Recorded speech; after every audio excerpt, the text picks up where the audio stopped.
No, I wanted to go ahead and get the 2 points and felt like that would kind of put it out of reach for them. And if we had gotten it, we'd have been in much better shape. As it turned out, we didn't get it. And then with the touchdown and the extra point, they tied it up, and then we're in overtime. And then we didn't perform in overtime, and they win the game. First time I ever noticed that maneuver was 4 years ago when the Patriots were hosting the Seahawks, and Seattle went up 7, pending the extra point late in the game, and they went for 2. And I'm thinking, has Pete Carroll lost his damn mind? And then once I thought about it, wait a minute, it's the dagger. If you do it late enough in the game, there's no way they're going to score twice. You go home.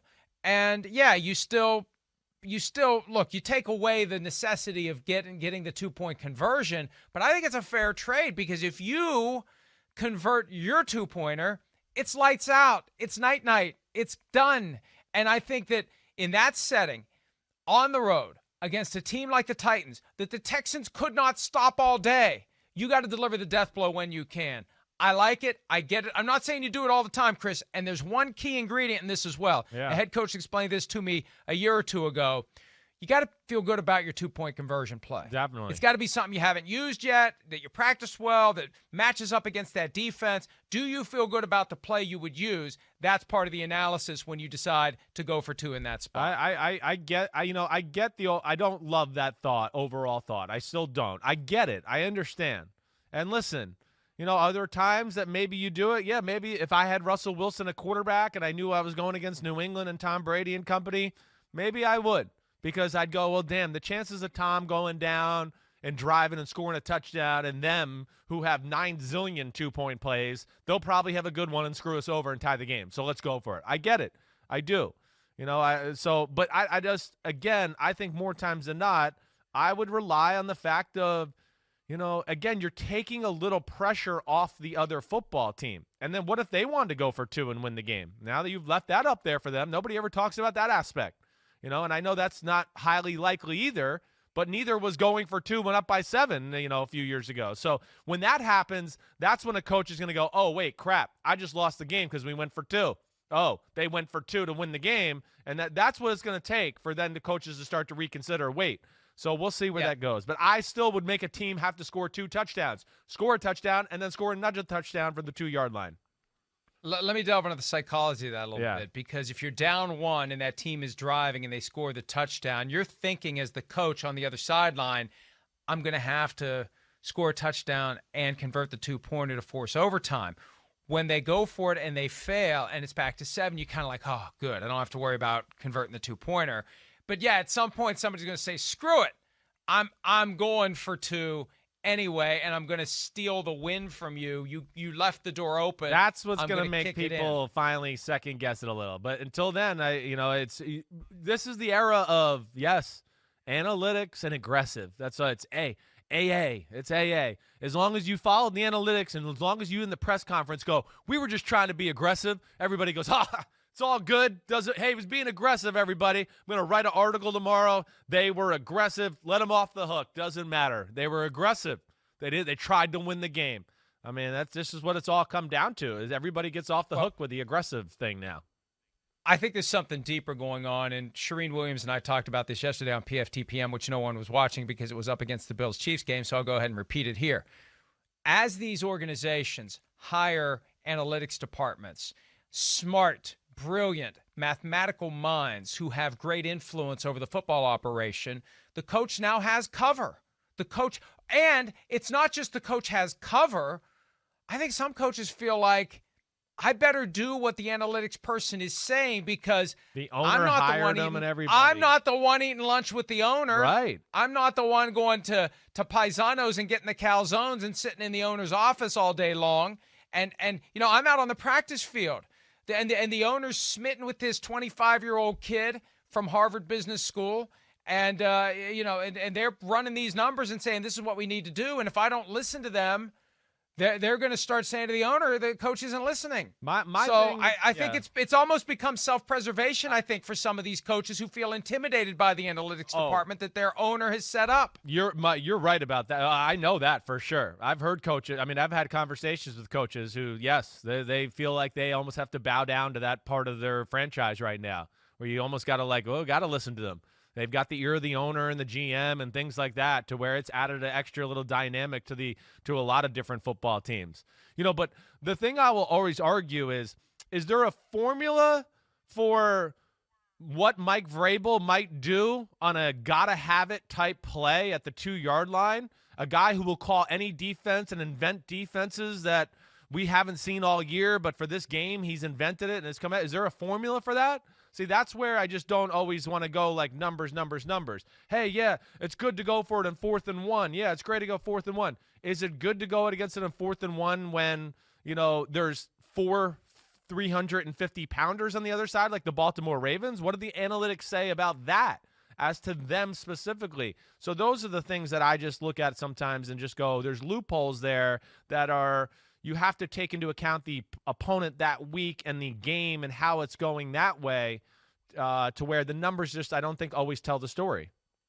And I think eventually what you have to do, and here's the problem, there aren't enough hours in the week in advance of a game. You almost need to have analytics sessions where you go through every possible permutation, where you may be making decisions to go for 2, to go for it on 4th down, what part of the field, how much time left in the game. You've got an entire flow chart that kicks in based upon the opponent.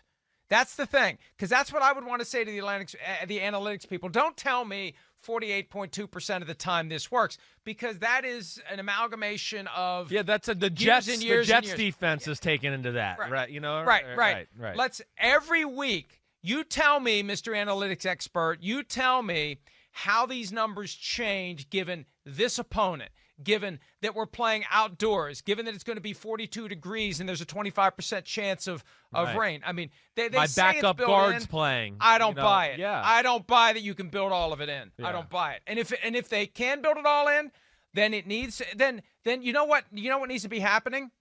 What needs to be happening is when the coaches face the music after the game, and they say, why did you do it? Yeah. Say, we had an analytics meeting. Department.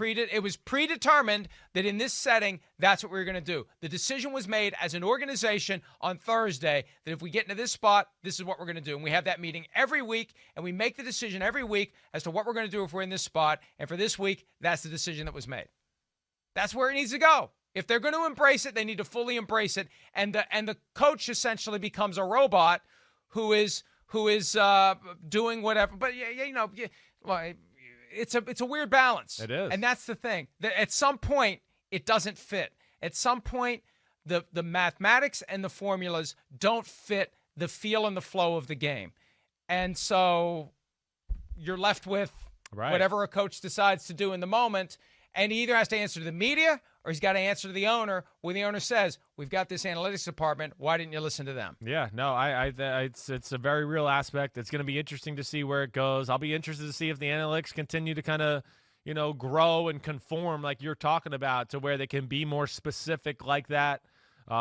There's certainly benefits to it. We both know that. We're not trying to discredit it, but it just feels like I think on a lot of Sundays, you, I, Coach Dungy, other friends I talk to in football that are really damn good coaches, where they're just a little like flummoxed, for lack of a better word, when they're watching a game where we're talking about football and they just like, the analytics, So there is some of that, discontent with the coaching community too, where they feel like I think analytics are becoming a little bit overbearing in the conversation too.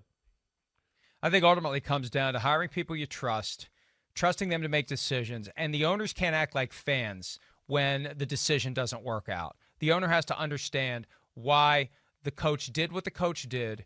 And, the problem is the coach has another game to get ready for. The coach can't sit in the owner's office and explain for 2 hours why they did what they did. Well, that's what's going on. Some owners want that and some don't. Right. But when you complicate the decision-making process, because 30 years ago, why'd you do it? Because I thought it was the right thing to do. Now, why didn't you do this? Why didn't you do this? Look at this analytics. Look at that. Right. And you're wasting time when you could be getting ready for the next game. I think that's the issue coaches are having. There's some coaches in football that I think on Monday have to go and answer questions from the analytics part of their organization to go, why didn't you do this on this play? Why didn't you run this play here? All of those type of things.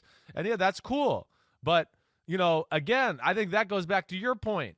If they're going to do that and bow down to them and do that, then they need to start calling them out in post-game press conferences and be like, hey, Johnny, who does the analytics, who's, across the country at home doing it, but like Zoom calling us in, he told us this is what we're supposed to do. So I'm going with him. The owner hired him, and the owner told me to listen to him. They just got to start calling him out that way. It's going to happen. It just might not happen like totally publicly like that, but yeah, but that's the thing. The coach ultimately will be admitting that he's really not the coach, that there's somebody else who's pulling his strings. It's fascinating to me, because this is the kind of thinking that transcends sport. And in any organization, you have this from time to time where the boss gets some bright idea and they make a huge investment. There's an initiative in this that changes the way everybody does everything. And you're like, what am I supposed to do now when this comes up? Oh, we've got this big initiative. We got to do this now. Something that becomes a point of emphasis in whatever company it is, and it creates friction. And it creates questions. It creates confusion. It makes it harder at times to do your job. And I think some coaches, Chris, based upon what you're hearing from your friends, they're experiencing that. It's harder to do their jobs with the complications that arise from having to answer to the owner and answer to the analytics department. Yeah, no, they're feeling the pressure. I think it goes into their brains when they're in the game thinking about all those dynamics we just talked about and where they go from there. So, it's again, it's not going anywhere. We could see it's overtaking the sport. There's a lot of cool things about it, but yeah, there's some issues too that I don't buy into. And yeah, it's going to be interesting just to see how coaches and organizations kind of formulate all this together, that they think it works the best for them going forward. Hi, I'm Mike Tirico, and thanks for watching. Make sure to hit subscribe for the latest news and highlights from NBC Sports.